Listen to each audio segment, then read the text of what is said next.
y se trató de la Federación Latinoamericana, y actualmente se desempeña como profesor con invitación exclusiva por un curso en la Universidad Federal de Integración Latinoamericana de Brasil. Así que ha participado en varios proyectos de investigación y extensión vinculados al pensamiento crítico latinoamericano, entre ellos Filosofía y Economía de la Liberación de Rodolfo Kusch, Huellas Americanas en la Historia Universal, Casotiano, y proyecto de extensión Filosofía Intercultural de la Liberación Latinoamericana. Así que es una persona muy, muy importante para este campo, para este trayecto que estamos transitando. También es un amigo de la casa, porque bueno, ya vino el año pasado y viene trabajando con nosotros en la universidad en distintos proyectos, así que para nosotros es muy grato siempre recibirlo acá y que pueda traernos cosas muy interesantes para poder pensar y conversar como lo venimos haciendo en este trayecto. Gracias, Carlos, por estar.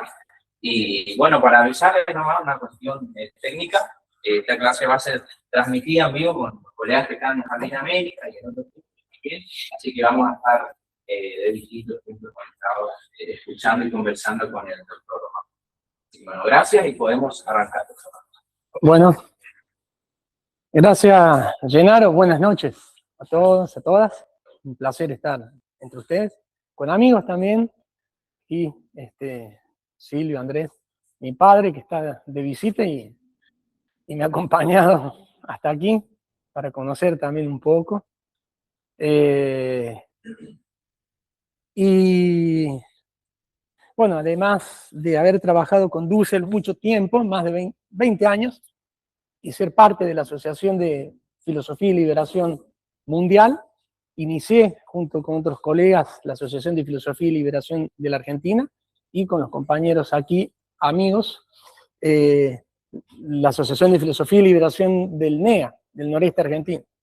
Un poco también para revisar la historia, la filosofía, recuperar conceptos, figuras históricas, como Andrés Guasurari, el sacerdote Acevedo, que es un cordobés, que vengo a descubrir en este estudio también, en este análisis. Un sacerdote revolucionario, ¿no?, del siglo XIX, que adelanta la decisión que había tomado Camilo Torres en Colombia, ¿no? Con ese concepto de liberación eficaz, es decir, pasar a actuar en los procesos críticos y de descolonización desde la praxis, ¿no? Que nos va conectando un poco con el trabajo freudiano, ¿no? Entonces, voy entrando en tema, pero yo paso de un tema a otro, y hay que ir entrando allí en lógica. Entonces, y otro tema clave, que yo lo digo por cuestión, no por cuestión curricular, sino porque también me considero un representante y un difusor de las ideas de Dussel, de Parisi, de la filosofía de la liberación. También como nueva generación hay algunos textos míos en la mesa, después los que no conocen quieran ver, porque hay una producción interesante, nueva en relación a todos los antecedentes.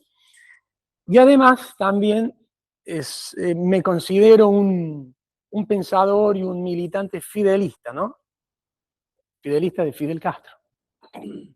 Porque creo que soy el único filósofo de la liberación, de los viejos y de los nuevos, que lo conoció personalmente y que trabajó con él. Trabajé con él, publicamos un libro, año 2012, se llama Fidel Castro con los intelectuales por la paz y el medio ambiente. Ahora me acuerdo, vos estabas con el tema del ambiente, y ese tema nos reunió con Fidel Castro y una constelación de políticos y intelectuales de primera línea, en compromiso, en producción también, entre los que estaba un amigo personal de Fidel, que era Frei Beto, Adolfo Pérez Esquivel, Ignacio Ramonet, François Outard, que fue el maestro el teólogo de la liberación belga, fue el maestro de Camilo Torres, que recién nombré, y ese texto recoge las exposiciones de cada uno de nosotros.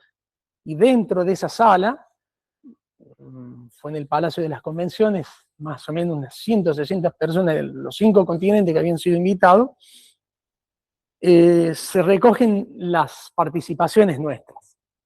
Y el texto se puede bajar de internet. Fidel Castro con los intelectuales por la paz y el medio ambiente, que fue un texto recomendado a publicar por el mismo Fidel. El encuentro fue en febrero, no, perdón, en enero, y el libro se publicó en febrero. Y se presentó, perdón, fue en febrero y el libro se publicó en marzo, y se presentó, apenas se publicó, y fue tendencia mundial. Se presentaron en las principales capitales del mundo, Nueva York, el DF, Buenos Aires, Sao Paulo, y bueno, Fidel decía una cosa que es muy importante, que también toca el fondo, ya toqué el tema de la praxis, ¿no? No hay descolonización pedagógica sin praxis. Es como que volvemos a invertir la cosa. ¿Se acuerdan de los procesos de independencia del siglo XIX? Una independencia económica, política, pero si no teníamos una independencia epistémica, espiritualmente, la dependencia política y económica vuelve encima porque no tenemos un camino propio. Se logra hacer desde, bueno, la revolución cognitiva de Córdoba del año 18 hasta la filosofía de la liberación, la filosofía intercultural, descolonial, un conjunto de conceptos y teorías críticas propias, pero tampoco resuelve la cosa. Hay que volver sobre la praxis, desde ese camino propio, ¿no? Entonces, no hay descolonización pedagógica sin una praxis que vaya a las estructuras económicas y políticas, ¿no? Entonces, Fidel decía, ante un momento crucial de embestida del imperialismo norteamericano sobre Cuba, tengamos cuidados que con la supuesta apertura económica y el intercambio de productos, el imperialismo lo que menos quiere es intercambiar productos, sino lo que quiere es intercambiar ideas. Y de las peores, decía Fidel, ¿no? Entonces, hay un poquito como de calentamiento allí de la situación. Ustedes tenían unos materiales también y les fueron compartidos, ¿no? Después quería ver si podíamos hacer un trabajo también para dialogar un poco en relación a los materiales, con unas copias también que traje, y bueno, en principio sería eso.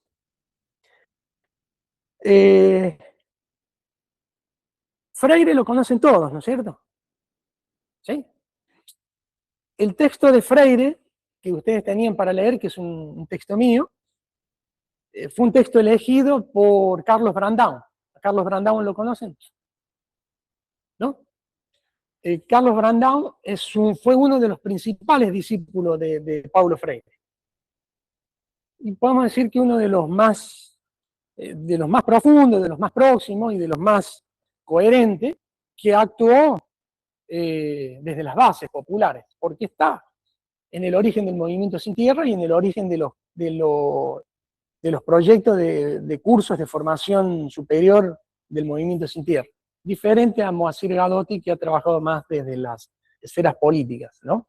Desde la esfera, a Moacir Gadotti lo han llegado a conocer, bueno, él ha trabajado más desde las esferas políticas. Bueno, para el centenario de Paulo Freire, que lo llevó a cabo la Universidad de Pernambuco, tuve la honra, la alegría de que Carlos Brandão escoge el artículo mío para iniciar esa edición al centenario de Freire, ¿no? Entonces, un argentino allí colado, pero ese es el artículo que ustedes tenían allí para leer. Yo creo que pensar en autores de ese tipo, hoy en la actualidad, más que reproducir lo que han expuesto, es intentar también repensarlos con algunas fuentes que ellos han absorbido y cómo se lo puede colocar en juego con nuevas producciones. Porque una cosa que no es recomendable para el pensamiento crítico es pensar que la pedagogía de Freire comenzó con él y termina con él, ¿no? Entonces eso desconecta bastante.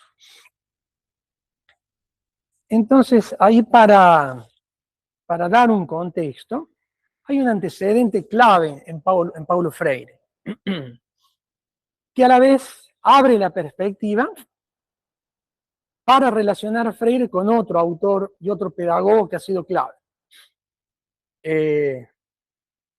Conocido de mi amiga Rita Segato, que es Álvaro Vieira Pinto. No sé si ustedes lo han sentido nombrar. Es un filósofo brasilero, fue llamado el maestro brasilero, fue una figura central del Instituto del ISEB, ¿no? Del Instituto Brasilero, y él comienza allí a colocar y a pensar, por ejemplo, el Brasil desde las periferias. Claro, el marco teórico y crítico que va aplicando luego tiene alcances continentales, como la propuesta de los 7 ensayos de la realidad peruana de Mariátegui. Está pensando en la realidad peruana, pero en la estructura económico-política mundial, entonces va a tocar en realidad la realidad del continente, ¿no? Y Álvaro Vieira Pinto ya piensa en una estructura centro-periferia.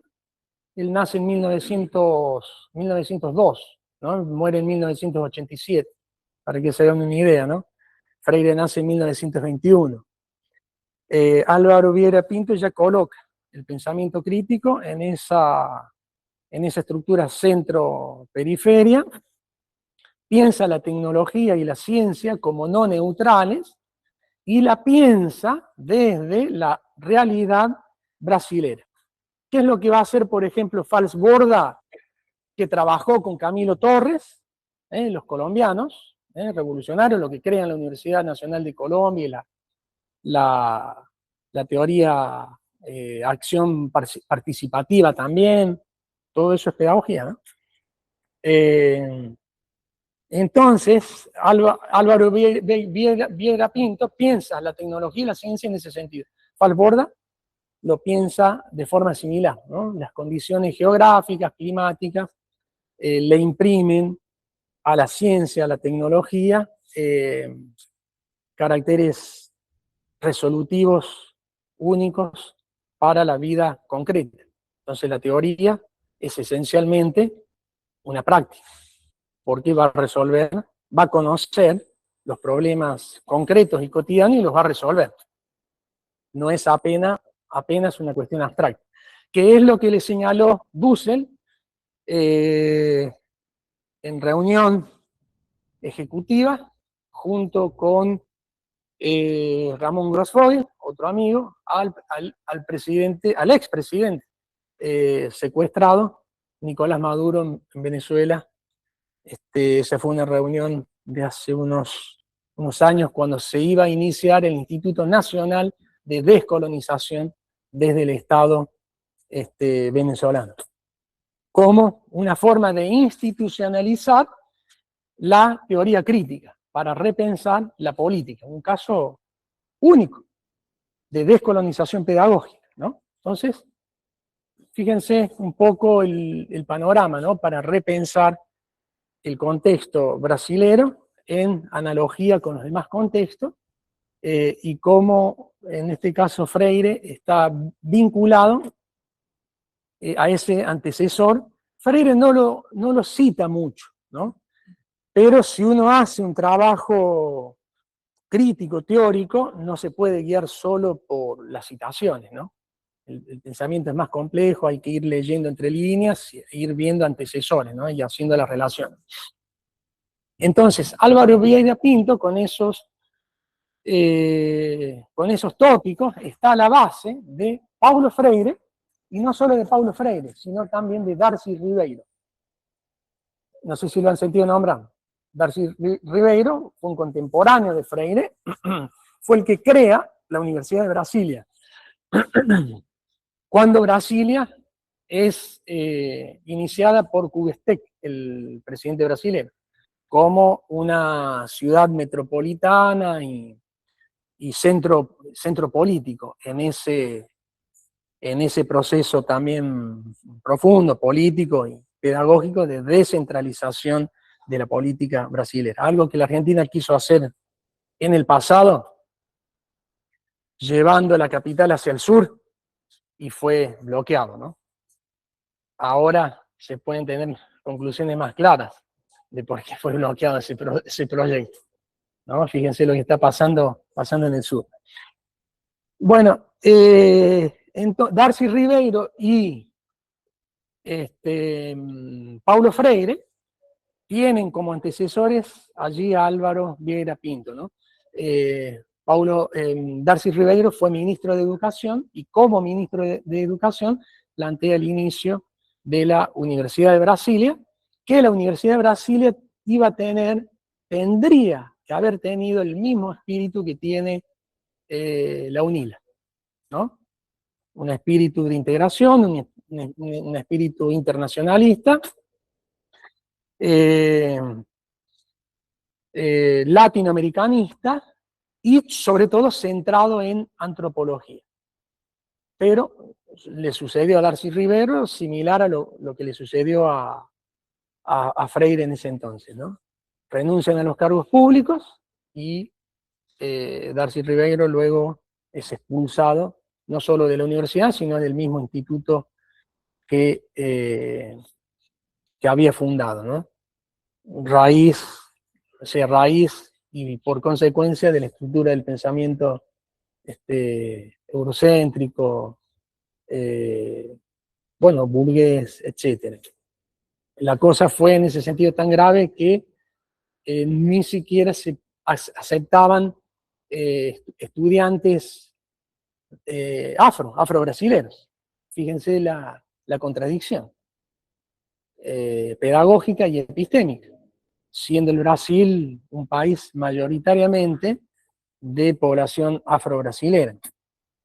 Y quien lleva a cabo la batalla por las cotas, no sé si ustedes han sentido nombrar el acceso a la educación superior con el sistema de cotas, ¿no?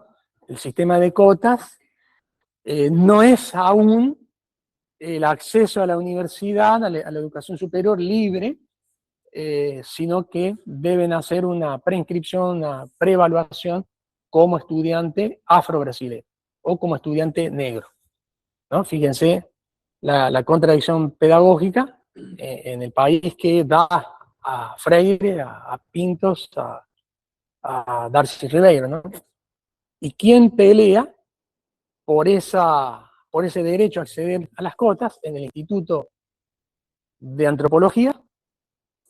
Es nada más ni nada menos que mi amiga Rita Segato. Porque cuando quiso ingresar un estudiante afro al instituto fue rechazado. Rita comienza a hacer una gestión por el acceso o la posibilidad de que estudien estos jóvenes, y fueron rechazadas. Bueno, y ella prácticamente no llegó a ser expulsada, pero fue clausurada, ¿no? La mayor producción de su obra fue hecha en Brasil, escrita en portugués y nunca le publicaron un solo libro. Es publicada posteriormente en la Argentina, siendo Rita ya una pensadora feminista reconocida dentro de las 10 pensadoras feministas más importantes del mundo. Recientemente compartimos una actividad con ella en la UNILA intensiva de 2 semanas prácticamente. Con el esposo estuvo en casa, así que hemos conversado bastante y en detalle sobre la cuestión. Entonces, es para ir viendo cómo ese problema pedagógico teórico tiene implicancias prácticas directas, ¿no? Bueno, entonces, a la base de Freire, sí, Freire no se lo puede pensar, lo que les estoy sugiriendo es que Freire no se lo puede pensar sin Darcy Ribeiro y sin ese contexto. Y no se lo puede pensar sin, por ejemplo, Álvaro Vieira Pinto tampoco, ¿no? Y no se lo puede pensar, por ejemplo, sin un mínimo resultado de todo ese proceso pedagógico. Les comenté un poco la problemática existente y real.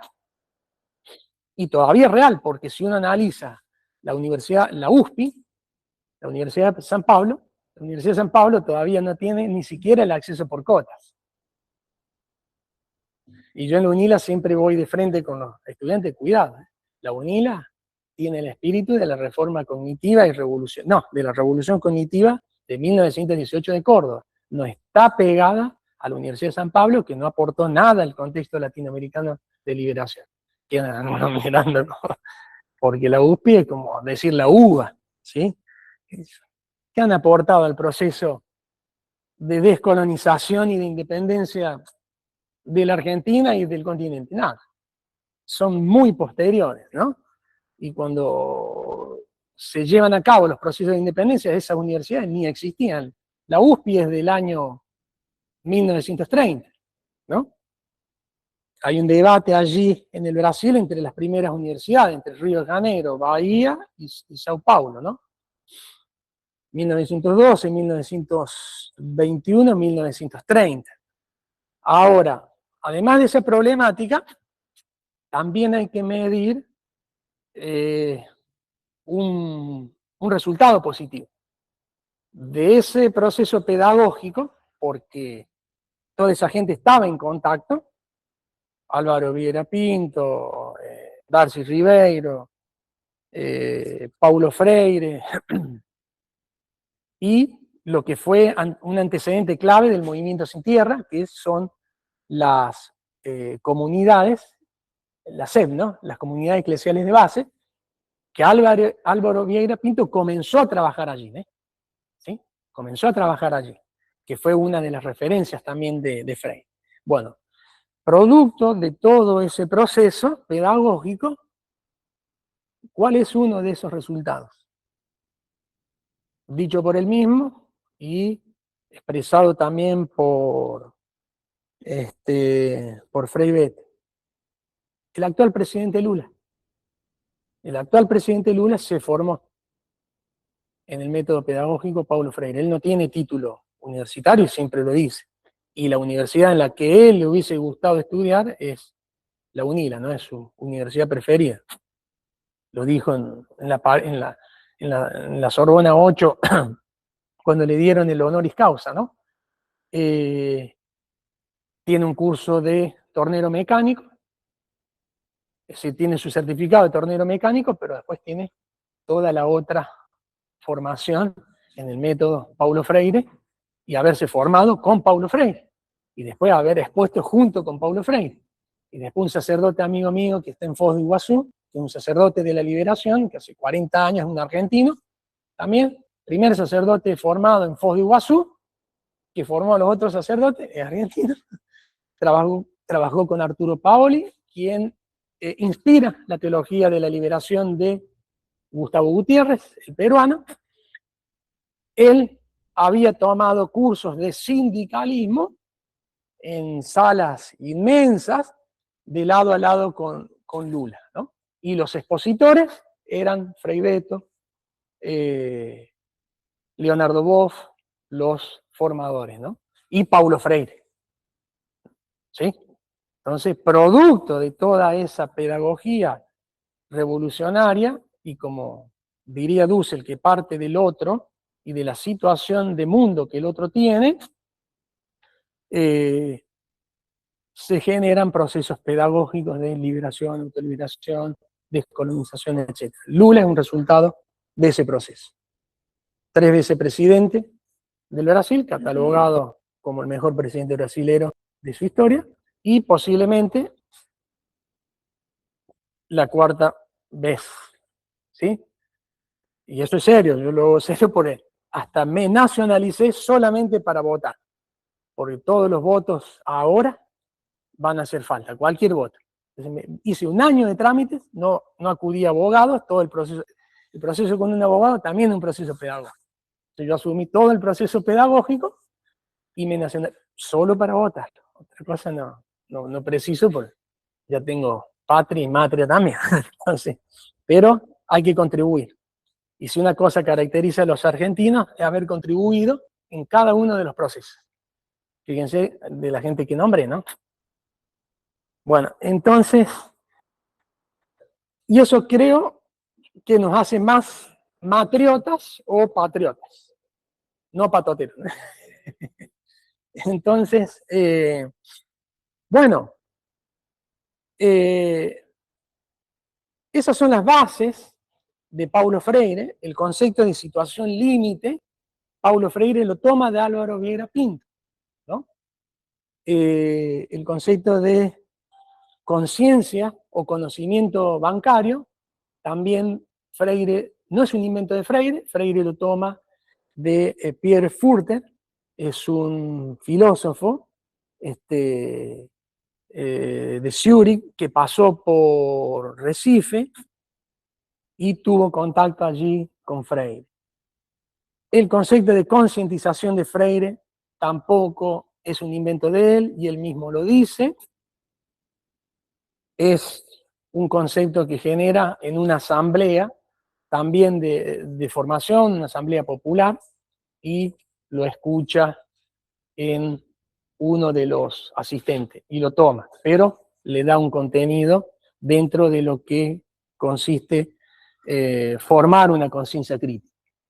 Y le es tan útil que desde allí critica el cognitivismo de Piaget, ¿no?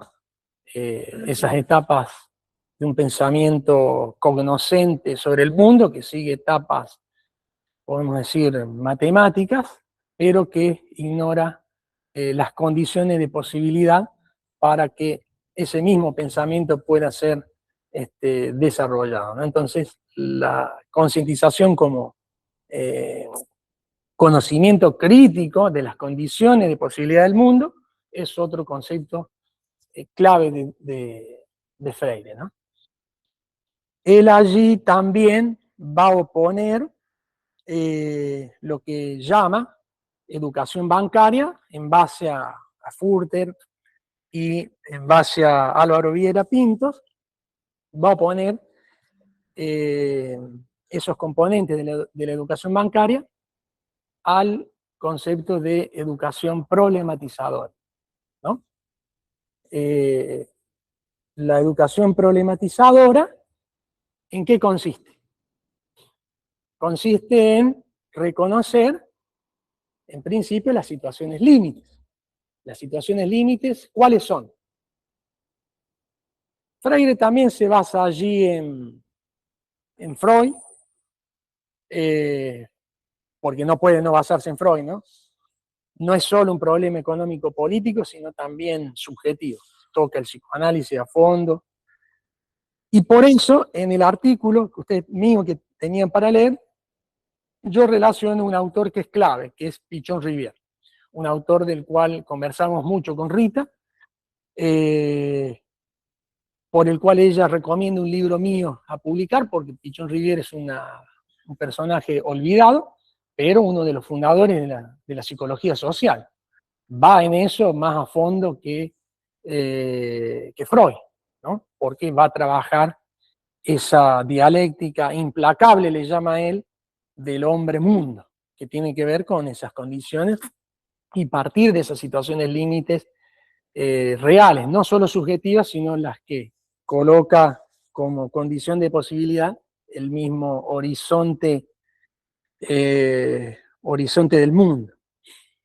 Entonces, bueno, ¿cuál es ese contexto problemático? Reconocer las situaciones límite. Las situaciones límite son o la pobreza, la muerte, la exclusión, la marginación, en un contexto centro-periférico, ¿no? Eso la teoría de la dependencia o la economía de la liberación también ya lo había colocado como tópico, está presente en Álvaro Vieira Pinto. Entonces esos antecedentes también les permite a ustedes entender la sustancia del pensamiento freiriano, la madurez del pensamiento freiriano, porque a esa madurez no se llega así como así, ¿no? Y a veces por cuestiones comunicativas o de estilo, hay algunos autores que no citan tanto, porque los textos están incluidos directamente en una militancia práctica, ¿no? Pero a la hora de la formación hay que analizar esos contenidos, ¿no? Más hoy en día, porque hay que hacer una evaluación también de todos esos contenidos. Bueno, entonces, las situaciones límites están conformadas por esos problemas que son son los contenidos propios de la educación problematizadora, que es la que se va a oponer a la educación bancaria propuesta por la estructura del Estado, burgués, eurocéntrico, americanocéntrico, etcétera, ¿no? Bueno, luego eso tiene algunos grados, ¿no? Tiene algunos grados. Hay un primer grado que está dentro del estadio 1 de la conciencia, que, bueno, esas situaciones límites, esos problemas del mundo, del horizonte del mundo, pasarán. Es el grado de la conciencia ingenua al máximo posible, ¿no? Es la esperanza, dice Freire, pasiva. Ustedes se acuerdan que Freire distingue entre esperanza y lo esperanzado. Y ahí hay otra lectura de fondo del Evangelio, ¿no? Hay otra lectura crítica del Evangelio, en una tradición que, bueno, tiene más de 500 años, ¿no? Esa tradición crítica del Evangelio la inicia Bartolomé de las Casas. Está presente también en todo nuestro pensamiento crítico. Yo hago notas para no abrir tantas ventanas y después ni veo las notas y sigo. Bueno, entonces ese primer escalón del estadio 1 de la conciencia ingenua tiene ese máximo de conciencia ingenua. Fíjense que suele ser un pensamiento muy común en los barrios donde estamos, en los clubes. Bueno, la crisis pasará, no hay compromiso con los cambios, etcétera, ¿no? Hay un segundo nivel que empieza a percibirse el problema. Ese primer nivel de descompromiso al máximo, podemos decir, ni siquiera percibe el problema, ¿no? El problema mundo. Este otro segundo nivel dentro de la conciencia ingenua comienza a percibir el problema. Pero, dice, no lo pueden, no lo puede poder, no lo puede modificar. Luego hay otro nivel, percibe el problema, no lo puede modificar, ya está a un nivel económico-político. El otro nivel no percibe el problema mundo y no lo quiere modificar. Y está el nivel subjetivo, el nivel de la voluntad, que se llama voluntad, la negación de la voluntad, un término fundamental dentro del psicoanálisis. y ahí ya, bueno, sería la estructuración de la conciencia ingenua. El tercer nivel de ese estadio 1 percibe el mundo como problema, con esos problemas específicos, falta de salario, salud, trabajo, pobreza, muerte, etcétera. Percibe el mundo como problema, pero aún no sabe cómo modificarlo. ¿Sí? Pero es la transición hacia el segundo nivel, el segundo estadio de conciencia crítica, que es comenzar a tomar conciencia de la situación de crítica del mundo como problema. Entonces, dice Freire, primero, el educador debe escuchar al otro y el mundo problemático que lo envuelve, pero es fundamental el aporte teórico del educador crítico para que se conforme una comunidad orgánica. Allí Freire es gramsciano, ¿no? Es esencialmente gramsciano. De esa forma se va conformando lo que él llama el acto límite, que es tomar medidas organizadas colectivamente, comunitariamente, para resolver las situaciones límites. Entonces, una conclusión que Freire saca es que no puede, es decir, el educando debe educarse a sí mismo, mediado por el mundo, con contribuciones del pensador crítico y orgánico, ¿sí? No es un pensador crítico que viene de fuera como un satélite. Freire utiliza el término, casi un término Cushiano, ¿no? Yo me acuerdo de Cush también porque hay una discusión entre Cush y Freire, crítica, interesante, pero Freire dice estar con ellos, ¿sí? Casi parafraseando o cuestionando la definición heideggeriana, ¿no? de ser en el mundo, ¿sí? Un ser abstracto o un ser no abstracto. Heidegger no era abstracto, un ser dominador en el mundo, en realidad. Eso, cuidado con ese cliché que es muy común en nuestro medio argentino de la filosofía como abstracta, porque yo no conozco filosofía abstracta, lo que conozco son todos proyectos filosóficos que tienen fondos políticos y están todos aplicados, ¿no? Eso de abstracto disuade y distrae. Bueno, entonces, dice Freire, estar con ellos, ¿no? Conformando, bueno, realizando contribuciones, pero favoreciendo esa dialéctica en la que el educando no puede educarse si no se educa también en ese proceso a sí mismo. Lo que dice Freire con eso es recuperar un concepto de autonomía o una construcción de un concepto de autonomía en el educando propio.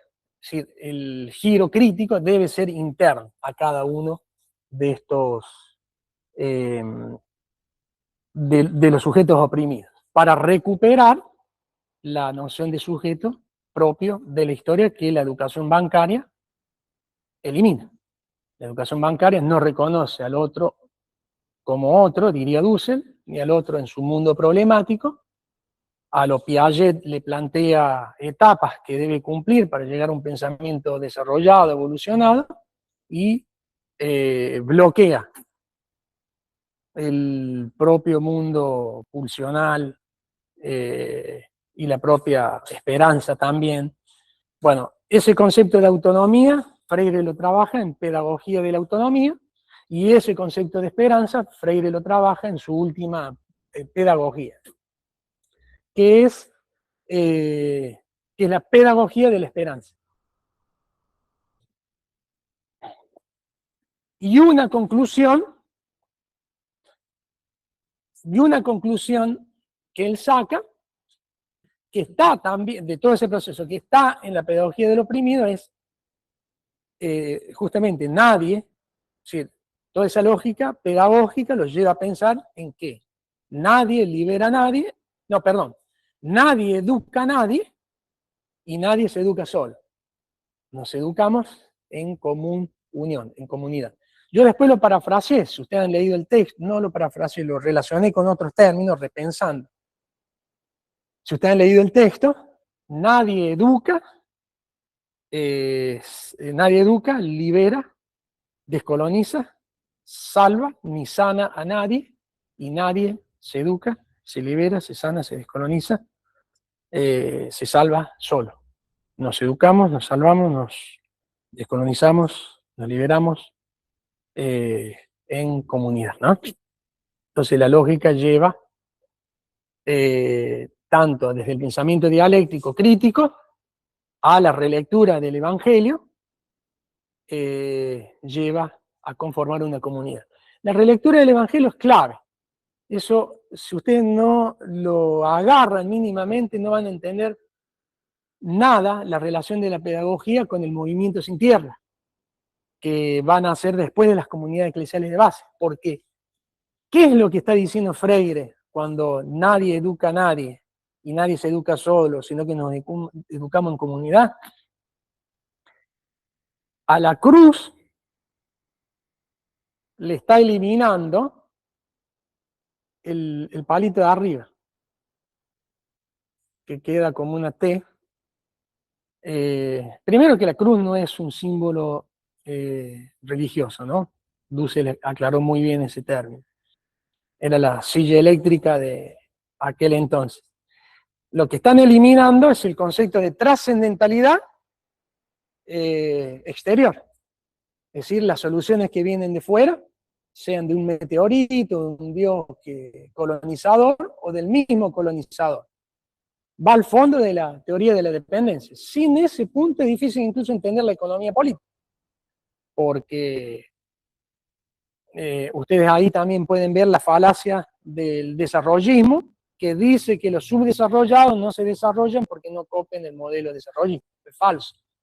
Esa es la idea de trascendentalidad en la política. Entonces, esa pedagogía está eliminando esa trascendentalidad. Y ellos lo tienen muy claro. Freire, Frei Beto, Leonardo Boff, y fue una conexión directa fue una de las fuentes directas para conformar el movimiento sin tierra, para crear el movimiento sin tierra. Porque es la posibilidad de generar la autonomía interior, intrasubjetiva. ¿Se entiende? Sí. Sí. Es un movimiento campesino que actualmente nuclea más de 3 millones de personas. Es el movimiento social más grande de América Latina y uno de los más grandes del mundo. Y tiene una de las fuentes es la pedagogía de Freire, otra fuente es el marxismo y otra fuente es la teología de la liberación. Y son familias desplazadas, ¿sí? Sin nada, con ese problema histórico de la tierra, ¿sí? Que se remonta ya a Jericó, si ustedes quieren, 11.000 años para atrás. ¿Sí? Siempre el problema de la tierra, como dice, sí, ahí va Silvia, como dice Frank Fama, ¿sí? Son los condenados de la tierra, ¿no? El problema de fondo, histórico, espiritual, filosófico, es ese, son los condenados de la tierra, los que han sido siempre condenados de la tierra. Y ese movimiento sin tierra nace aquí en Paraná. Y fueron uno de los motivos por la que este sacerdote amigo mío que está en Foz, les comento eso próximo, ¿no? Uno puede comentar muchas otras cosas, pero de Argentina con Arturo Paoli, ellos iban a trabajar en la Argentina. Pero en aquel entonces dijeron, ¿dónde están los pobres? Y los pobres ahora, los pobres estaban en el Brasil, se vinieron a trabajar en el Brasil y fueron parte en Cascabel, fueron parte de la fundación del Movimiento Sin Tierra. porque nace allí en Cascabel, a 120 kilómetros de Foz do Iguazú. ¿Dónde están los pobres hoy? Dice mi amigo Carlos Sosa, están en la Argentina. Pero yo estoy todo aquí, con muchas responsabilidades, la pastoral indígena también, etcétera, y ya estoy viejo. Entonces, son comentarios que me parece que son más plásticos, ¿no? Más próximos, pero están, más que personales, están significando una realidad de fondo, ¿no? Ahora, 5.500 familias del Movimiento Sin Tierra acaban de ocupar una de las facendas, de las haciendas más grandes del sur del Brasil y del Paraná, que vienen de la época de la esclavitud. Entonces, bueno, y ya se han ganado un lugar también en la economía brasilera. Un lugar merecido, porque en la época de la pandemia, los únicos, ¿sí?, el único polo que producía alimento sano y orgánico y lo distribuía era el Movimiento Sin Tierra. Y gente que vive en condiciones de extrema humildad. Yo trabajo con células del Movimiento Sin Tierra, Sebastián Camargo, de años, y hay que ver cómo viven, ¿no? En una humildad muy, muy grande. Pero el Movimiento Sin Tierra es, en ese sentido, un movimiento al más alto nivel. Además de que también tiene, en base a la pedagogía y a estas columnas teóricas espirituales, tiene un internacionalismo propio de los movimientos de liberación latinoamericanos. Actúan. Tenemos compañeros en Haití, en Venezuela, etc. Bueno, el secuestrado presidente Maduro había iniciado un proyecto, el proyecto de reforma agraria, ahí tenés, el proyecto de reforma agraria más grande del mundo, eran 150.000 hectáreas. Lo dije acá porque cuando presentamos el libro con Aramendi lo señalé también, 150.000 hectáreas destinadas a la producción agroecológica, y uno de los principales colaboradores era el Movimiento Sin Tierra. Claro, y uno de sus principales líderes es João Pedro, ¿sí? Que también es un viejo que también estaba en toda la interacción en aquellos tiempos con Lula y toda esa gente. Bueno, esas son las fuentes de Paulo Freire. Allí ustedes pueden repensar a Paulo Freire. La propuesta mía es repensar a Paulo Freire y no reproducirlo. Yo siempre le digo a los alumnos, para reproducirlo no se queda en la casa con el libro, un cafecito, no hace falta desplazarse. Entonces hay que ir un poco a la fuente.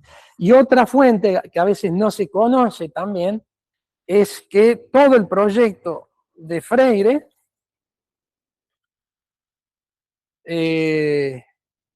fíjense, la teoría materialista del cambio de las circunstancias, materialista, una aclaración, son relaciones sociales, no tiene nada que ver con los objetos. Esa es una confusión adrede que coloca el pensamiento reaccionario, fascista, de derecha, burgués. Si fuese un objeto no se diría materialista, se diría objetualista. Lo material hace relación a relaciones éticas. ¿Sí? Además, la palabra material en alemán hace relación a las relaciones sociales. Material en alemán hace relación a la materia física. Y Marx nunca se refirió a la materia física. Eso forma parte de la poiesis, que Dussel lo aclara muy bien. ¿Sí? La relación hombre-naturaleza. Pero no era la relación principal. Marx no. La relación que Marx coloca es una relación social, una relación espiritual. Pero si no se estudia eso básico, el pensamiento fascista de derecha y burgués les pone un palito así nomás y uno se cae y se tropieza. Lo digo a propósito porque eso lo vi, tengo 49 años de edad, desde que entré en la universidad a los 18 años, de forma sistemática se repiten esas estupideces en las cátedras, y en las cátedras de ciencias sociales, ni hablar en economía o en otro lado. Entonces, es un analfabetismo, como dice Freire, de la intelectualidad incluso. Claro, esos intelectuales no pueden educar a nadie. Primero se tienen que educar a sí mismos. Miren la soncera que estoy diciendo, y es básico, pero básico de la filosofía crítica, inicial de la filosofía crítica. Entonces, la teoría materialista del cambio de las circunstancias y de la educación olvida que las circunstancias las hacen cambiar los hombres. Y Freire dice, no modificamos el mundo. Nadie modifica el mundo. Modificamos a los hombres que deben modificar su actitud para modificar el mundo. Porque está todo mediado. No hay una relación directa. La praxis no es directa con las cosas. ¿Sí? Hay miles de años de institucionalización. Piensen eso porque si no entran en la vulgaridad del pragmatismo y neopragmatismo norteamericano que destruye la política y nos lleva a una muerte política como la que tenemos hoy en la Argentina. Cuidado, de pensar lo práctico. Bueno, entonces la teoría materialista del cambio de las circunstancias y de la educación olvida que las circunstancias las hacen cambiar los hombres y que el educador necesita, a su vez, ser educado. Tiene, pues, que distinguir en la sociedad dos partes. Una, de las cuales se halla colocada por encima de ella, la coincidencia del cambio de las circunstancias con el de la actividad humana, o cambio de los hombres mismos, solo puede concebirse y entenderse racionalmente como práctica revolucionaria. La tesis 3 sobre Feuerbach de Marx. Todo el proyecto freiriano nace de la tesis 3 de Marx, que es lo que estaban leyendo de fondo todos estos autores. No hay forma de concebir la pedagogía como praxis si no está inserta en una dialéctica, como dice Pichon Rivière, implacable entre el hombre y el mundo, ¿no? Y porque me gustaría también hacer algunos intercambios, la otra propuesta era Dussel, porque yo estoy convencido que Freire y toda esa estructura se profundiza desde el proyecto dusseliano. El texto, ustedes tenían una exposición mía, que fue virtual para la Asociación de Filosofía y Liberación. Yo expuse el capítulo 9 de Filosofía de la Liberación, que es el capítulo más complejo de ese libro fundante de Dussel, que es la Filosofía de la Liberación, que es prácticamente una síntesis. Ese libro fue escrito en los años 75. Es una síntesis de todo el recorrido de Dussel previo, y va a ser lo que Dussel va a desarrollar posteriormente. Entonces ese libro comienza con una geopolítica, aún en ese sentido es más, yo digo, el proyecto dusseliano abraza el proyecto freiriano y lo profundiza, ¿no? Porque, bueno, esa geopolítica no solo coloca la relación centro-periferia, sino que lo coloca en una historia amplia, con elementos que son actuantes en la realidad, en la actualidad, ¿no? Comienza con una geopolítica, continúa con una erótica. La erótica es habitar el mundo es decir, habitar el mundo culturalmente, es el ámbito de la reproducción de la nueva vida. Luego continúa con una pedagógica, Freire, Darcy Ribeiro, son fuentes con las que se debate en esa esfera, y continúa, ahí ya tenemos la nueva vida que se genera en la erótica, ya en un contexto geopolítico mundial, tiene unas características determinadas en la pedagógica, ¿no? A la pedagógica le continúa la política, y Dussel va trabajando campo por campo con cada una de sus categorías. Entonces lo que nos muestra, diferente allí a Freire, es cómo cada uno de esos campos no solo codeterminan, ¿sí?, al que le sigue o al que le precede, sino que son transversales, ¿no? Entonces, el pensamiento crítico, el acto transformador o el acto límite adquieren mayor coherencia, mayor cohesión, mayor fuerza. Y lo que a mí me parece también que es una gran contribución de Dussel es que, si bien Freire dice el proceso pedagógico se logra, la liberación pedagógica en una praxis concreta, colectiva, esa praxis concreta no puede dejar de actuar en el mundo económico-político, ¿no? Entonces, la exposición que ustedes tenían en ese capítulo, que además también les posibilita conocer, es casi un espejo bastante completo de Dussel, sin reducir a Dussel, a ese capítulo 9, ¿no? Porque ustedes ven allí la concepción de naturaleza que tiene Dussel, familiar a las concepciones indígenas, afro, y cómo él sitúa la vida en general, la vida humana, en ese primer nivel, y un nivel semiótico, ¿sí?, que es el del horizonte cultural, simbólico. Nada se produce si no es en torno a un orden de sentido, ¿no? Ese análisis de Dussel es magistral.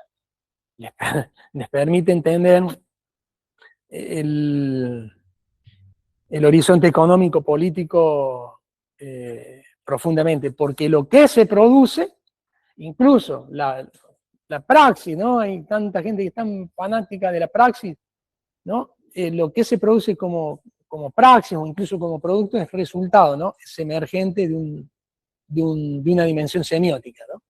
Incluso protosemiótica, va a decir Dussel. No me quiero meter mucho allí porque... pero lo protosemiótico es lo propio de la filosofía de la liberación. Que es cuando el orden de sentido se abre desde el grito del otro, ¿no? Excluido. Bueno, ese sería un segundo nivel, el semiótico, y el tercer nivel, el poético, que yo se los mencioné hace poco, que es el horizonte productivo propiamente, la relación hombre-naturaleza, ¿sí? Que está presente en todas las culturas, ¿sí? Y el último nivel es el nivel propiamente económico-político, que sería la relación entre los hombres, ¿sí?, mediado el producto producido en la relación del hombre con la naturaleza. Entonces Dussel allí conjuga, es decir, todos los elementos.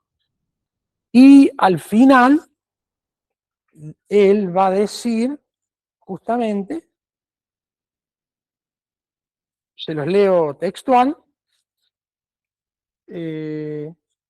va a decir: la liberación de la clase obrera campesina requiere una revolución económica completa. La filosofía de la economía debe clarificar esta problemática.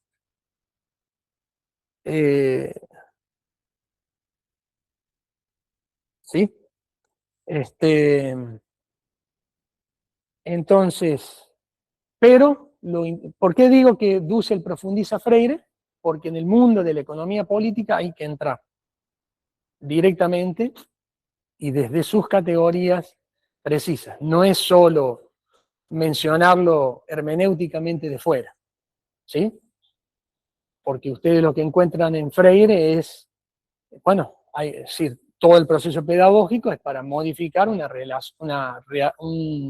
realidad opresora de contexto, ¿no?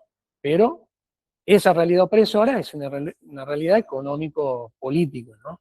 Semiótica, porque tiene todo un horizonte de sentido que lo significa. Entonces, hay que entrar allí con las categorías propias, y eso también es un proceso pedagógico. Dussel, para llegar a esa conclusión, lo hace vía Paulo Freire, pero nosotros, los freirianos, no podemos quedarnos solo en Freire. Ese es el mensaje final, ¿no?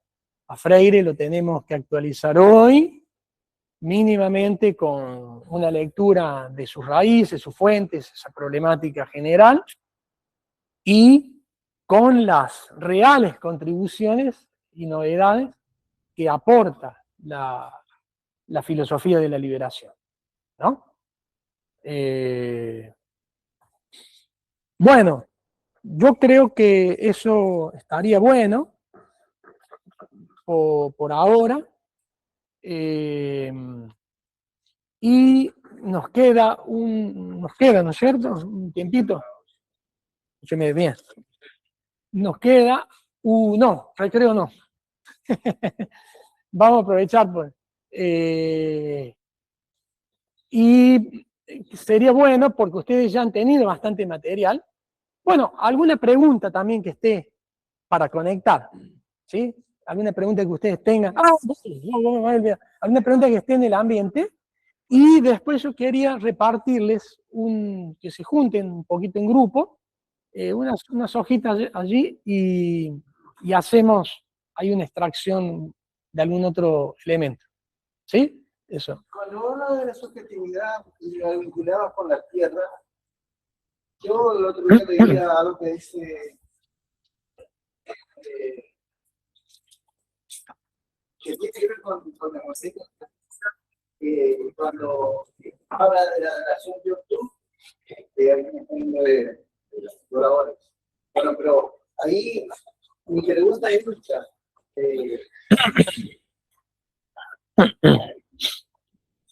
Bueno, él plantea la cuestión de la relación YouTube, de la intersubjetividad, pero él es un representante no del sionismo, porque había dos, bueno, el sionismo se abre en un campo, pero, o sea, la vinculación es esta.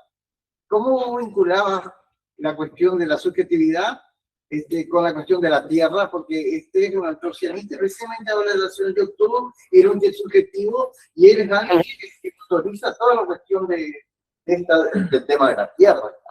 El YouTube que vos mencionás me suena a Martin Buber. Sí, Martin Buber no está ligado al sionismo de derecha. Sionismo, ustedes tienen unos 6 tipos de sionismo, ¿no?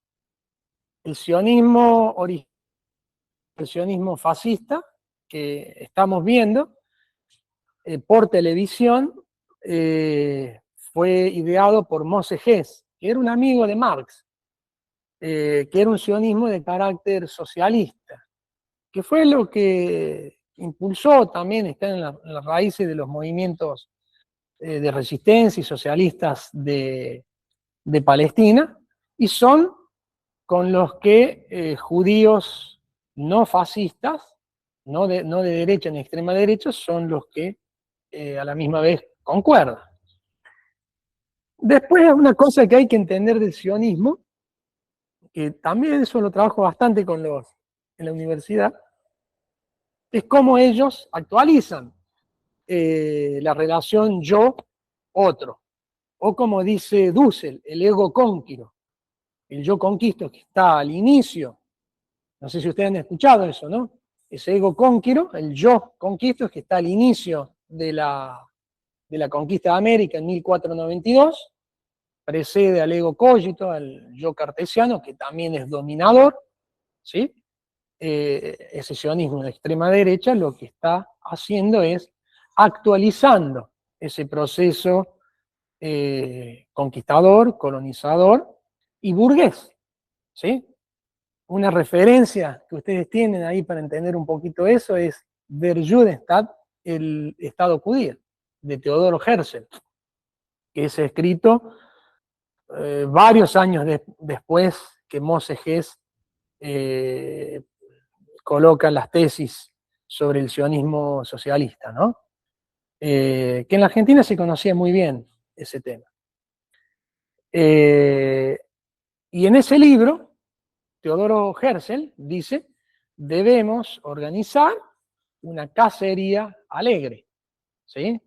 Y tomar posesión de aquellas tierras. No es producto de un texto bíblico eso, es una teoría político, económico, que tiene una teología de fondo de la dominación, ¿no? Bueno, actualizando a la burguesía europea, esos términos utiliza Teodoro Herzl, y el proyecto se estructura desde ese libro, ¿sí? Bueno, en principio lo que hay que entender del sionismo es eso. Y otra cosa que ustedes pueden también entender de eso, o lo que podemos también entender de eso, que es similar al proceso de conquista, es cómo van haciendo una propiedad privada en Palestina o en el Líbano, desde el punto de vista de la economía política, ética, espiritual, etc. Eso también. Y Marx lo denunció en el Capital, en el tomo 1 del Capital. Tienen un texto que se llama La moderna teoría de la colonización. No van a creer esa estupidez de la derecha que Marx oponía a la propiedad privada. Es una estupidez. Lo digo a propósito porque cuando entré a los 18 años a la universidad se dijo y se dice eso hasta ahora en nuestro contexto político argentino. Crítico. Ni me preocupan nosotros, los críticos dicen eso. Bueno, y ámbitos del peronismo también. ¿Sí? No se puede creer esa estupidez. Entonces, y Marx lo dice en el texto, pero son cosas básicas, no son cosas profundas. No estoy hablando de ninguna profundidad. Marx no se oponía a la propiedad particular, privada en el sentido de lo que necesita cada hombre y la comunidad para desarrollar su vida. En lo que se oponía es en la propiedad privada que nace sobre la tumba de la propiedad comunal. ¿Está claro? Ahí léanlo. Marx y Jesús y Cristo son uno solo. Cuando eso lo entendamos nosotros en la Argentina, a nivel teórico, espiritual, religioso, político, económico, se va a avanzar un pasito más. Porque no se opone. Eso está. Y Freire lo dice. Freire también lo dice. ¿Lo han leído o no? Marx me ayuda a seguir amigo de Cristo. Dice Freire. Entonces, Marx se oponía al proceso de conquista, que era el nacimiento de una propiedad privada, que asesinaba a la propiedad comunal y a la primera necesidad del otro. ¿Cuál es la primera necesidad del otro? Dice Marx. ¿Ah? No, ¿qué comemos? Esas estupideces son las que se dicen de... No te preocupes que no es una cosa tuya, es cultural. La primera necesidad del otro es el otro. La primera necesidad de una persona es el otro. No hay división entre necesidades biológicas y culturales. Estudien, lean. Están los textos y no es nada profundo. Ni me estoy destacando con decir eso. Cosas profundas son otras cosas. Están los textos. Moderna teoría de la colonización, casi al final del tomo 1 del Capital. Ni hace falta leerlo en alemán ni nada. Leanlo en cualquier edición, hasta en las más malas. Dices, o traducción. Entonces, lo que vemos nacer en Palestina hoy es eso. La propiedad privada que va naciendo sobre la tumba de el otro. De una cultura que vivió allí, igual que los guaraníes acá. ¿Cuántos años vivieron los guaraníes acá? 11.000 años. ¿Dónde están viviendo ellos? ¿quién no se puede oponer a esa propiedad privada? ¿Cuántos años hace que viven los palestinos en la zona donde nació Jesucristo? 11.000 años. Que se registra la primera rebelión sobre los condenados de la tierra. Que no fue en Egipto, fue en Jericó. Y que no lograron establecer un Estado independiente como el que se estableció en Haití en toda la historia de la humanidad, desde abajo, como el proceso pedagógico más profundo que la historia humana conoce. Pero no voy a entrar en eso porque no. Hace 20 años que trabajo el tema haitiano. Es bien extenso. La relación con la tierra es eso. El sionismo está actualizando las tesis burguesas. El judío sionista de derecha es el que vale. Vos, yo. Él, son goy. Todos goy. Es decir, son todos esclavos. Lo dice la Torá. El que está allá atrás también es un esclavo. ¿Sí o no? Lo dice la Torá, que ellos escribieron a sí mismos, porque la Torá, en un texto así, lo dice la Torá, que ellos escribieron a sí mismos, pero lo dice. Y el escracho del que está ahora en la política argentina, por innombrable, y no se puede decir ningún término, sabe eso. ¿Sí? Los locos, los únicos que saben es la locura que tienen allí, pero fundamental. Esa es la relación con la tierra, esa es la relación con el otro, y están actualizando un proceso que lleva más de 500 años. ¿Sí? Trump ya presentó el proyecto, no sé si ustedes lo han visto por imagen, el proyecto inmobiliario. Hay todo un diseño. Eso se llama semiosis. ¿Ah? Bueno, eso Dussel diría, sería la semiótica, ¿no? Toda la parte de un nuevo orden de sentido privado, la propiedad privada, burguesa, que está expuesta en el texto El Estado Judío de Theodor Herzl, y que están haciendo sobre la muerte del otro, despojando al otro de su tierra, de su tradición, de los 11.000 años en donde vivieron, la negación, obviamente, no es casualidad, la negación de Cristo y de Marx, explícita. El infeliz que está ahora en nuestra política, dice Marx, es un satanista. Para ellos sí, porque ha denunciado el satanismo. El capital es. Ustedes han visto lo que han pasado lo que sucede con los archivos Epstein y todo eso, ¿no? ¿Han visto? Por televisión. Bueno, Marx lo denunció hace 200 años. El capital es sacrificial, es Moloch. Moloch forma parte de una teología de la dominación maligna. Y viene de la simbología fenicia, y consume vidas nuevas, de niños. Esto que ustedes ven por televisión es una cosa que emergió ahora, pero tiene siglos. Marx lo denuncia en el Capital. Y Dussel la coloca en las metáforas teológicas de Marx. Es un texto maravilloso. Las metáforas teológicas de Marx, hace un análisis fundamental.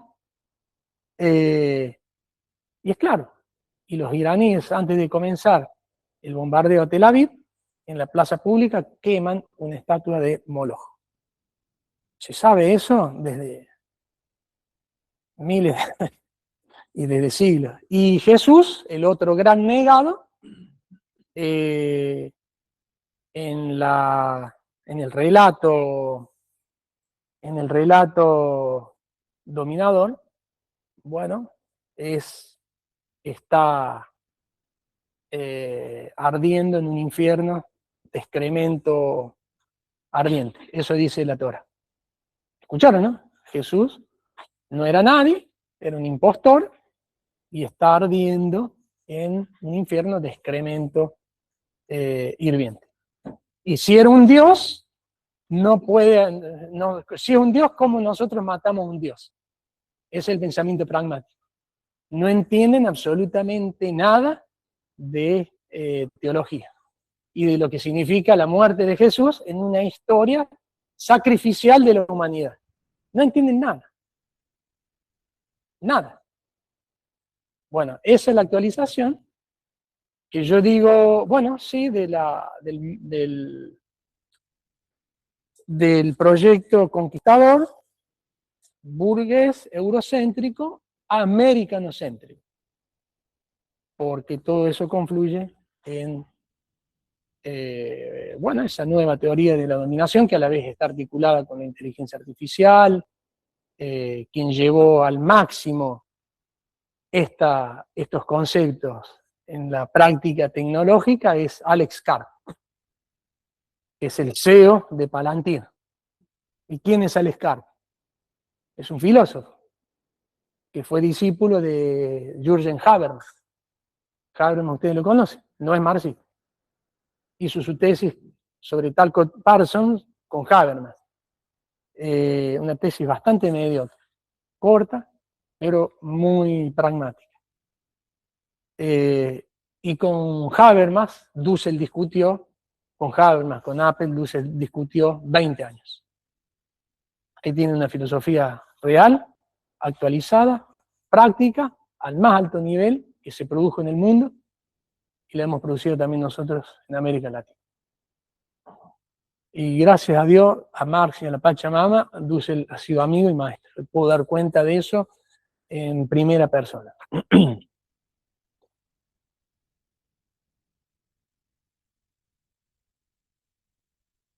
Con que se empiece a pensar el tema de la propiedad como lo colocó Marx en algún momento, y Jesús y la Pachamama, porque las comunidades indígenas estaban en la misma simbología, ustedes en el concepto de naturaleza del texto que, bueno, de la exposición mía y el capítulo 9 de la filosofía de la liberación van a ver la sinergia y la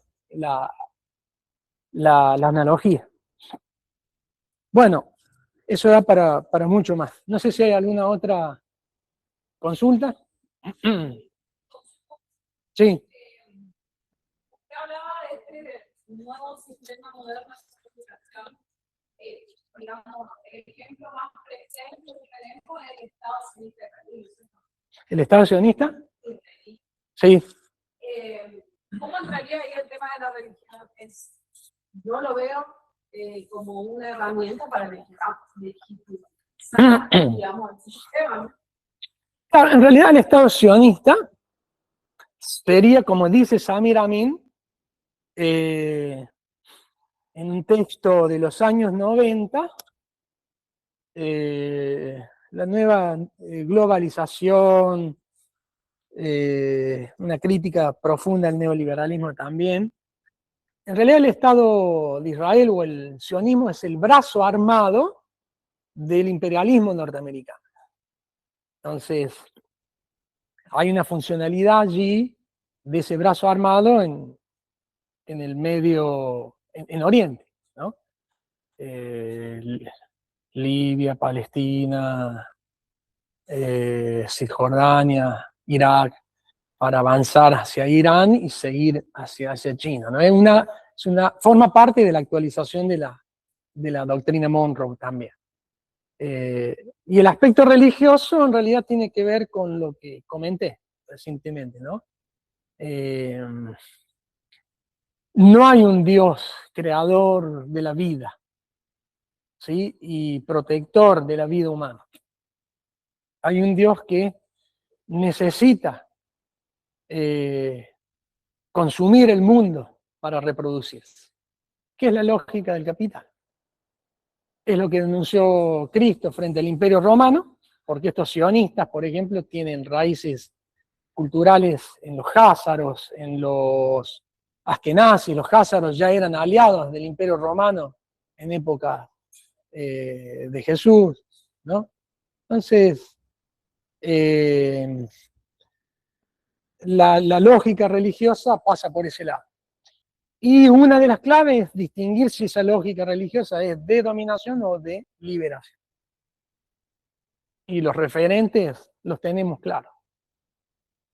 Digamos, están claros, hay que mirarlos, hay que estudiarlos, hay que analizarlos, ¿no? Bueno, eso. No sé si hay otra pregunta.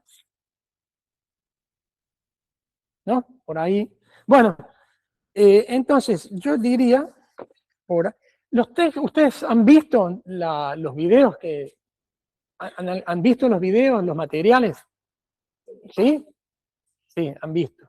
Porque una idea, por ejemplo, hacer en unos, son 3, en unos minutos, para hacer una lectura, es, bueno, aquí hay un material sobre Dussel, hacer un poquito de recuperación de los materiales que ustedes leyeron y relacionarlo con esto. Un poquito una lectura así en grupo, creo que pueden ser ahí 4, mira, 4, justo. Mira, 3. ¿Qué les parece? Y hace unos 10 minutos y hacemos un intercambio. ¿Ah? Porque ahora ustedes tienen que enseñarse a sí mismos y a mí. Ya.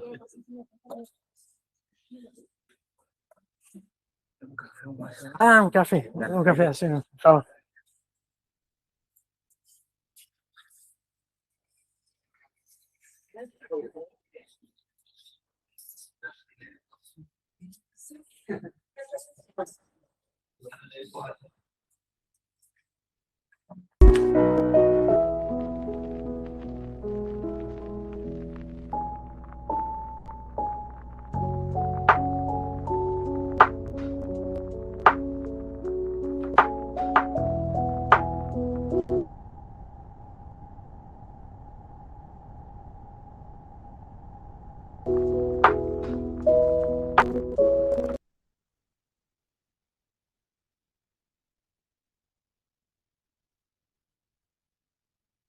Digamos, son puntos fuertes. Por ejemplo, la propuesta sería que cada grupo rescate 3, 4 puntos entre el texto y los materiales que ustedes vieron, y ya sean los audios, los otros textos que ustedes tenían para leer, y los conjuguemos aquí, los pongamos en común como si fuésemos aquí un cuerpo, un cerebro colectivo. Sí, en virtual también, si alguien quiere, digamos, acercar 3 puntos en relación al texto que tenían y en relación a lo que ya han visto, vamos extrayendo allí conceptos y temas clave, ¿no? Y pareceres también. Puede ser un expositor por grupo, expositora, y alguien que quiera también complementar con el compañero, o puede ser grupal, ustedes se organizan, auto-organizan, si cada uno expone algún punto. Buenísimo, sí. En primera instancia es recontra complejo el texto de leer, más que nada por la cuestión conceptual que utiliza sobre el psicológico, la metafísica, o sea, para la mayoría de grupos hay muchas cuestiones que da por supuesto que no marcamos, entonces se complica un poco ahí la lectura. De igual manera, por lo menos en la primera parte del texto, el hebreo, ¿no tenemos el mismo texto todos? ¿O sí? Sí. Sí, como es un texto extenso. Pensé que tenían un distinto texto. No. Lo primero que pudimos dar a entender es esta cuestión que plantea el autor de como casi algo, no dice natural, pero como algo cotidiano del ser humano en la negación del otro. La cuestión de la negación de la alteridad también, como habla aquí de la figura paterna, materna, respecto a los hijos, como esta cuestión de casi volcar todo lo de uno en el hijo, no ni siquiera nombra al otro porque ya ni siquiera es otro cuando no es. Entonces ya ni siquiera es un distinto, es negar directamente la otra. Y de esa manera, lo que tenemos es la constitución, no sé, el rebaño. Y eso imita el pensamiento. Bien. ¿Y la negación del otro, qué modelo de educación la realiza? ¿La bancaria o la problematizadora? Bien, bueno, por ese lado va. El texto es complejo, pero el desafío también como intelectuales, líderes sociales, es traducirlo, ¿no? Y aplicarlo. Y ahí rescataron un fundamento clave en Dussel, es decir, la negación del otro, ¿no? Y que nos pasa en el aula siempre. Digo siempre porque hace 2 años que estoy en el aula. En la interacción con otros colegas y demás. Y ya incluiría algo que usted nombró hoy, lo de Freud, es casi una cuestión inconsciente de mostrar el otro antes. Por ejemplo, o sea, no teniendo en cuenta su opinión, considerando al estudiante como alguien pasivo, alguien que no puede construir algo ahí, no sé, Que no sabe. que no sabe ni hablar de conocimiento previo.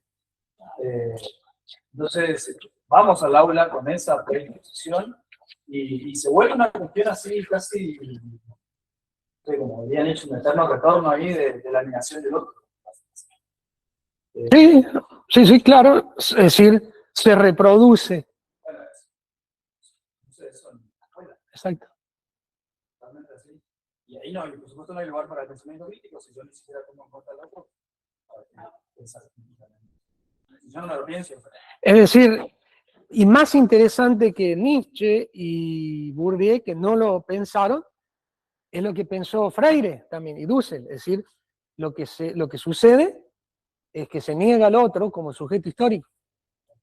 Eso es clave. No hay que olvidarse porque estos autores europeos no nos van a pensar a nosotros ni nuestra realidad. Piensan, sí, categorías que se pueden discutir, se pueden aplicar, pero no la piensan desde nuestra realidad, ¿no? Entonces, ahí nosotros volvemos, tenemos que ir con más fuerza a Dussel, a Freire, porque sí están pensando con ellos, pero más allá de ellos también, y en una praxis también concreta, ¿no? Desde otro contexto, que es el nuestro, ¿sí? No solo se reproduce el sistema, sino que se niega al otro como sujeto histórico y como una posibilidad de transformar el sistema, ¿no? ¿Algún otro punto en relación a las otras fuentes que recuerden? Si no, otro grupo. Y ahí también en internet, ahí está. Otro grupo. Que No, la verdad, la importancia de los textos porque era complejo, la importancia de el momento que nacemos, como necesitamos el otro, para poder construir y transformar. Y relacionamos nosotros con nuestras prácticas, cómo aprendemos cuando logramos interactuar con el alumno o entre los otros colegas, y cómo necesitamos del colega que comunique y vuelve también con el alumno para poder transformar. En ese sentido, bueno, ¿cuál modelo educativo reconoce esa necesidad del otro? ¿El bancario o el problematizador? El problematizador. Aunque parezca una pregunta obvia, es bueno aplicar el esquema, ¿no? Ahora, para mí, el único filósofo europeo que se mantiene allí es Marx. No soy fundamentalista, pero hay que rescatar esa lectura. ¿Por qué? ¿Por qué es Marx? Porque Marx señala eso,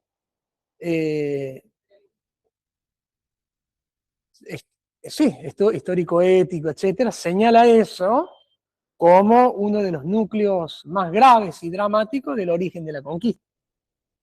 Y los demás no lo hacen con esa explicitación, no lo hacen con esa claridad. La primera necesidad del otro, dice Marx, la primera necesidad de la persona, dice Marx, es el otro. Y son necesidades integrales, no están divididas como culturales, biológicas. Dussel en el texto Filosofía de la Liberación lo señala, están integradas. ¿Sí?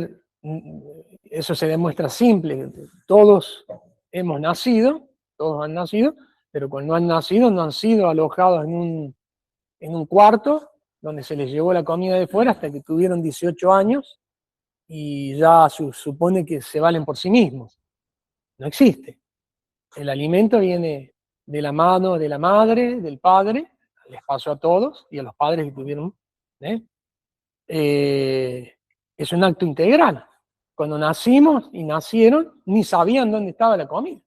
Tienen que colocarlos, ¿no? Dussel analiza eso muy bien en la erótica, porque eso se llama relación de proximidad, fundamental en la economía política, que el pensamiento reaccionario lo niega, ¿no?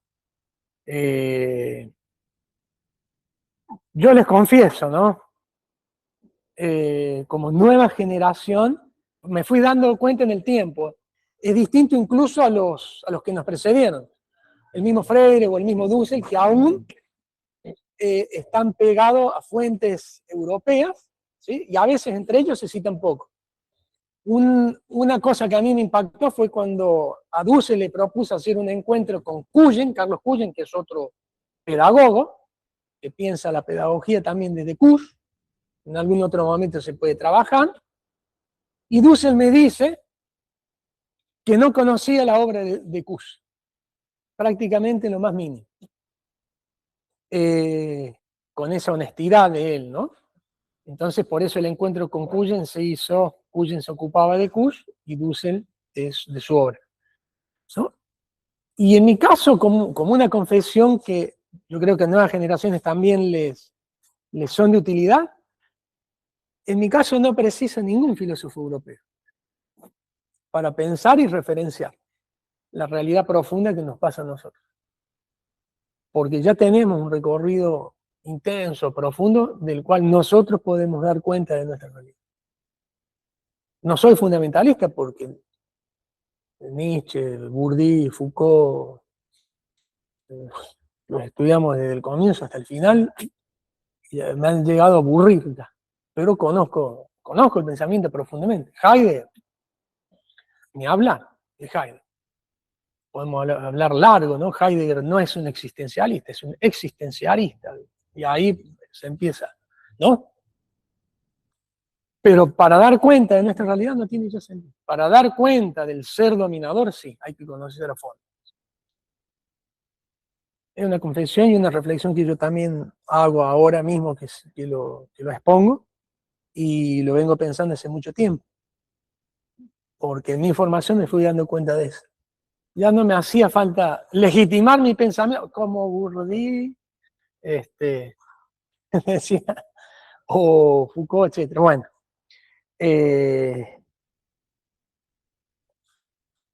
Bueno, eso, ¿no? Entonces, esa necesidad del otro es, bueno, es fundamental, ¿no? Es claro. ¿Qué otro punto han extraído? ¿Algún otro en relación a esa reflexión? La reconstrucción, la reorganización de la reconstrucción. ¿Cómo? La reconstrucción y la reorganización de las relaciones digitales.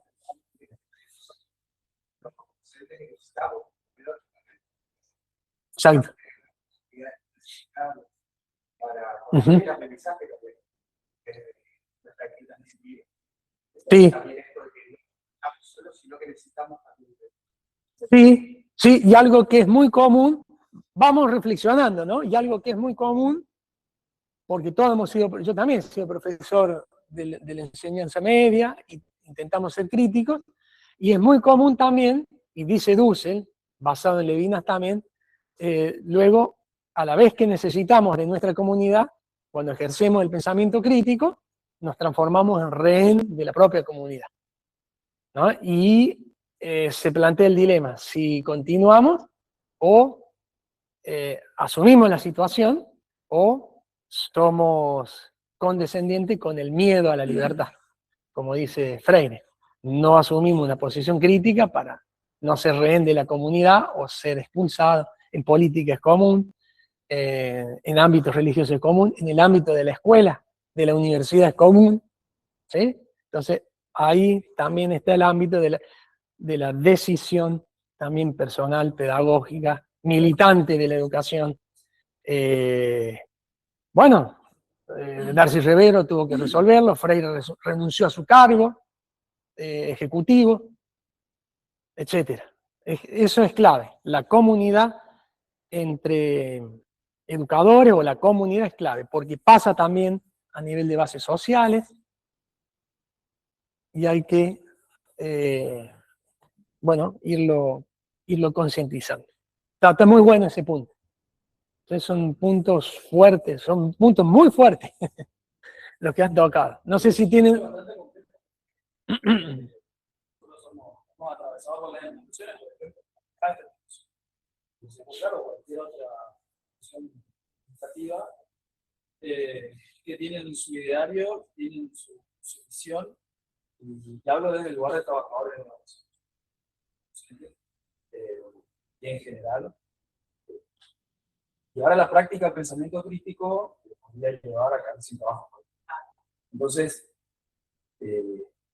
la decisión ahí es bastante, o la línea, digamos, es bastante delgada entre, bueno, pienso igual que todos, o expreso mi pensamiento crítico y la riesgo, por ejemplo, no compartan conmigo y que me echen, básicamente.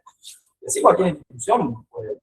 Pero entonces, asumir ese riesgo, digo, de pensar diferente, sin tener, no sé si una comunidad, pero colegas, no sé si te apoyan o por lo menos que piensen más o menos con esta cuestión, es bastante complejo, es difícil.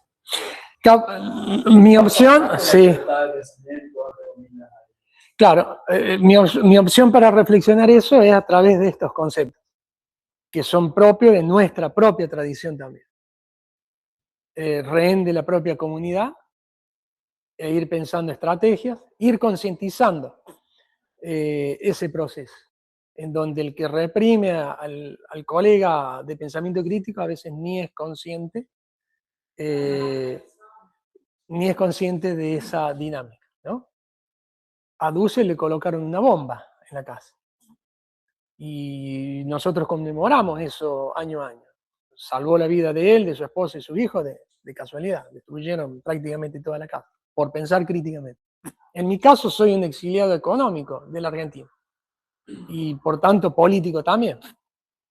No voy a poner a contar historia, pero concurso, CONICET, la carrera de investigador en CONICET.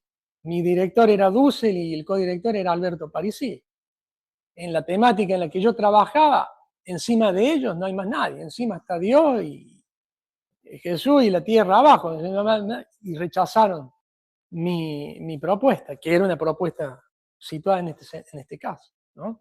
Y si uno después conoce la comisión evaluadora, etc. Bueno, no voy a comentar historia particular, pero se asume. ¿Cómo? Ocurre en el barrio, ocurre en el centro vecinal, ocurre en el partido político, ocurre en la familia. Claro, pero cuando eso ocurre como patrón común, que eso es lo que ustedes tienen que pensar, lo que nosotros tenemos que pensar, ocurre como patrón común, también es el estado espiritual, político y económico de una sociedad absolutamente en crisis. Y que hay que asumirlo, ¿no? También hay una especie de vaciamiento de sentido del pensamiento. Claro. Nosotros miramos, no sé, realizamos nuestra planificación y por todo lado ese pensamiento crítico. Y me pasa en el aula, lo de hacer el profesorado de biología en Latinoamérica, realmente. En primero, en segundo y en cuarto del año pasado. Y me pasa de preguntarle a los chicos que saben del pensamiento crítico qué es, porque quizás ni siquiera yo sepa, y no tienen idea, y lo ponen en su planificación. En la residencia pasaba eso, o sea, cualquier cosa en la planificación es que te preguntabas qué significaba. O sea, es como una especie también de, bueno, abarrotamiento así de esas palabras, digamos, pensamiento crítico, y cuando vos lees decís, falta de sentido, digamos, cemento del sentido del concepto que circula en la escuela. Exacto. Sí, desde la política de la liberación, que es una obra importante de Dussel, uno puede decir que nuestro contexto político argentino atraviesa no solo un vaciamiento, una muerte política. Y parte de la gran responsabilidad de educadores que tenemos y de intelectuales y intelectuales críticos es intentar colocar elementos que reaviven, resuciten una vida política. ¿Cómo ustedes ven y comprueban una muerte política? Si hay una tesis y una antítesis simple, díganme cuál es el proyecto o la tesis política que discute con la actual gestión. A nivel de Estado, ninguna. Y todo recae en las células de la sociedad. Toda la responsabilidad recae en las células de la sociedad. En el colegio, en nosotros, en los barrios, en los padres, en los jóvenes, en el tránsito de un lugar a otro. Nosotros, por ejemplo, las comparaciones son odiosas, pero no estoy comparando en un sentido meramente comparativo. En una reunión dijimos hace poco estamos viendo el tema del Congreso aquí el año que viene, tal vez con la presencia de algunos de Rita Segato o Miñola, etc. La situación que la derecha brasilera tiene en Brasil es la situación de la izquierda o el campo de resistencia en la Argentina. O sea, están prácticamente knockout, ¿no? Pero llegar a una situación política de contestación, como por ejemplo en el caso brasilero, es que hay una estructura de pensamiento crítico y hay actores sociales vinculados a ese pensamiento crítico. Hay un partido de los trabajadores que está actualmente en el poder, un presidente que fue fruto de un proceso pedagógico, que no tiene título universitario, hay un movimiento campesino que es inmenso. Eso es vida política. Aunque haya un fascismo y una extrema derecha que quiera aplicar el mismo proyecto en el Brasil que se está aplicando en la Argentina. ¿Se entiende? Eso es vida política. Cuando esa otra tesis no está y solo impera un único discurso, la política muere. Y ese concepto de muerte política no solo, hay incluso el pensamiento profundo de izquierda o de resistencia coincide con el pensamiento reaccionario.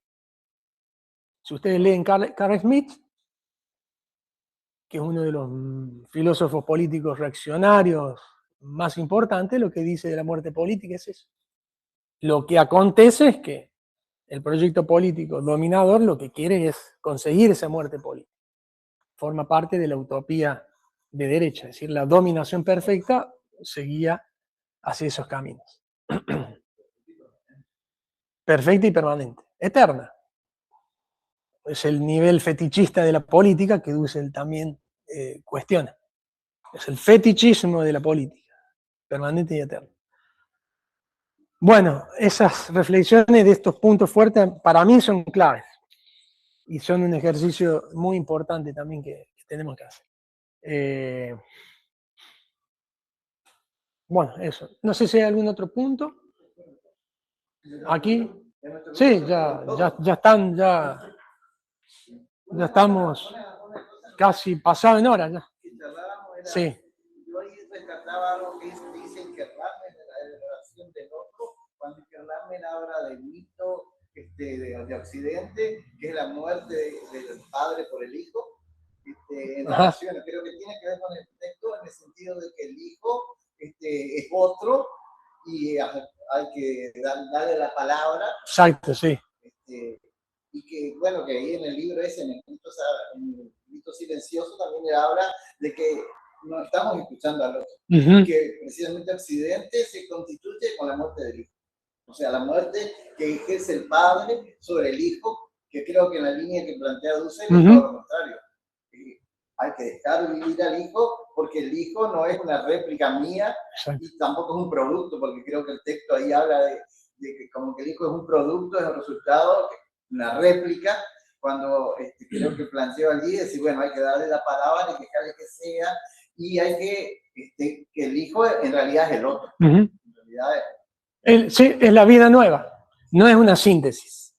Es la otra cosa que decían que es la vida nueva, es el sentido nuevo.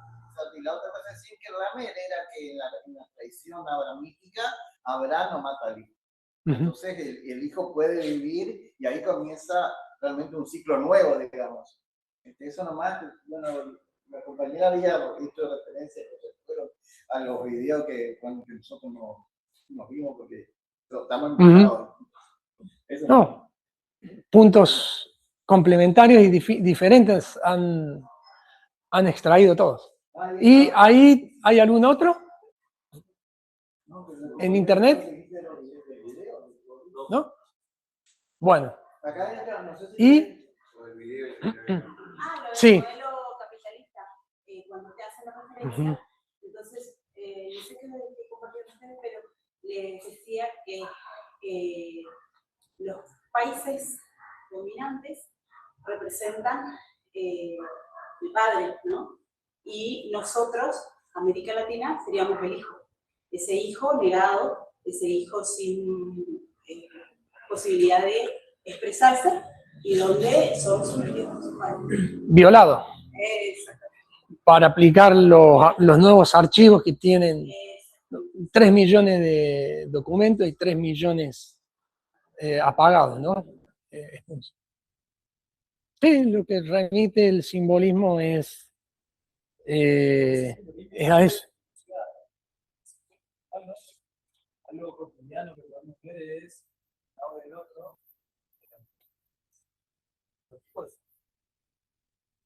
Boca arriba, San Lorenzo, una copa. Y es exactamente la misma cosa. Y ni hablar, no sé, en cuestiones auriculares respecto, por ejemplo, a la concepción que se tenga de amor. Si tiene la concepción de amor a avasallar al otro, sin dejarlo ser otro, por amor. Exacto. Se va replicando en cada una de las dimensiones. Sí. Sí, en cada una de las dimensiones se va replicando. Perfecto. Entonces, bueno, yo creo que ahí podemos ir cerrando. Bueno, ya estamos en hora.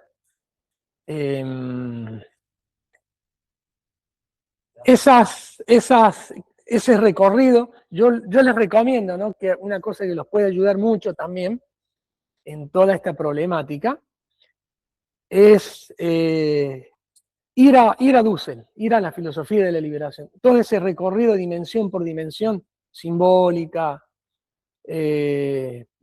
política, práctica, pedagógica, hay allí una estructura de la cual se da cuenta, ¿no?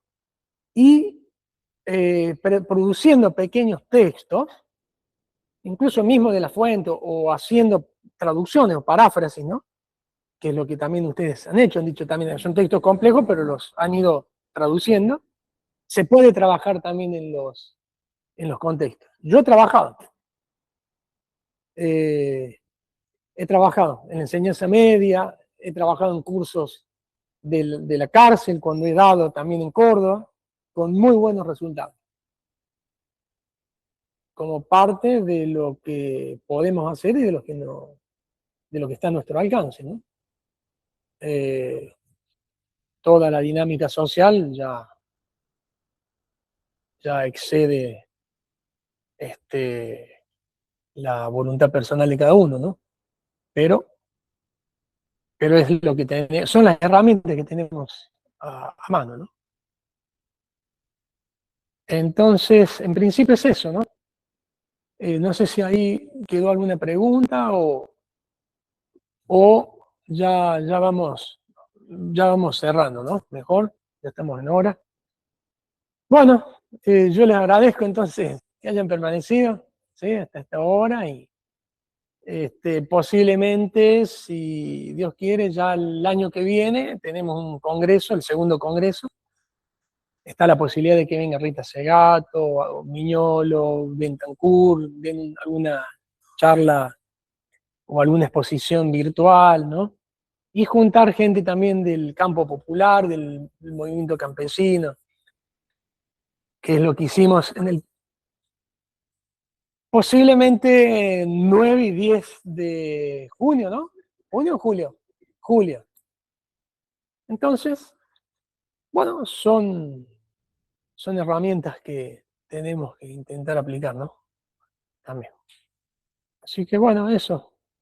Sí, muchas gracias a ustedes. Gracias, Carlos, exactamente, por venir y compartir con nosotros, y gracias también A todos los que resistieron hasta el final.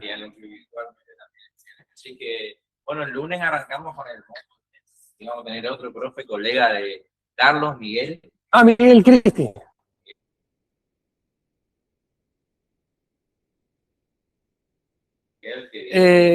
Sobre Freire, él trabaja mucho y con él construimos el posgrado en educación latinoamericana. No sé si ustedes conocen.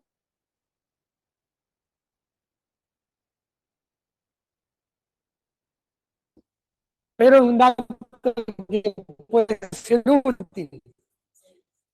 Este es el segundo año de la maestría en educación latinoamericana que tenemos en la UNI, como parte de todo este debate también. Y tenemos profesores de la enseñanza media, fíjense,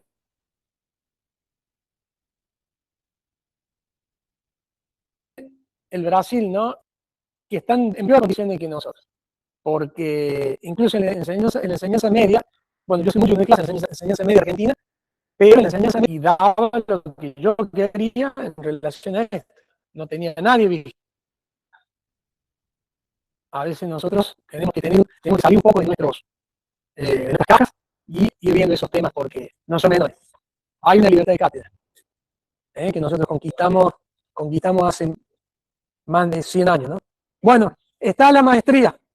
Si está la maestría, ustedes pueden googlear y algún día nos encontramos allá también.